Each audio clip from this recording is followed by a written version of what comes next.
அன்பானவர்களே, இந்த தொழுகையை ஏன் இஸ்லாம் இவ்வளவு வலியுறுத்தி சொல்கிறது? என்ன காரணம்? என்னங்க காரணம்?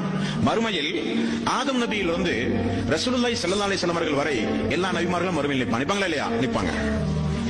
அல்லாஹ்வுடைய ரசூல் ஒரு வார்த்தையை சொன்னார்கள், எனது சகோதரர்களை நான் ரொம்ப இலகுவாக அடையாளம் கண்டுகொள்வேன்.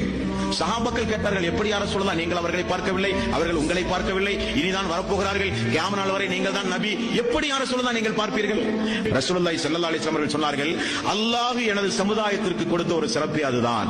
எவ்வளவு கூட்டத்திற்கு முன்னால் அப்துல் ரஹ்மான், இஸ்மாயில், நூருல் அமீன், ஹம்சா யார் இருந்தாலும் அவர்தான் எனது சமுதாயத்தை சார்ந்தவர், இவர்தான் எனது சமுதாயத்தை சார்ந்தவர் என்று என்னால் அடையாளம் காண்பது மிக மிக இலகுவானது. எப்படி யார சொல்லலாம்? நீங்கள் ஒது செய்கிறீர்களே, அந்த ஒலுவினுடைய உறுப்புகளை எல்லாம் அல்லாஹ் தஆலா மறுமை நாளில் விசேஷமாக பிரகாசமாக ஆக்கியிருப்பான். அப்ப அந்த கோடான கோடி மக்கள் மத்தியில முகம், கை, காலெல்லாம் கொஞ்சம் வெளிச்சம் முடிக்கும் நமக்கு. உடனே சொல்லலாம், அவங்க எல்லாம் என் சமுதாயம், ரொம்ப சாதாரணமா சொல்லிடுறோம்.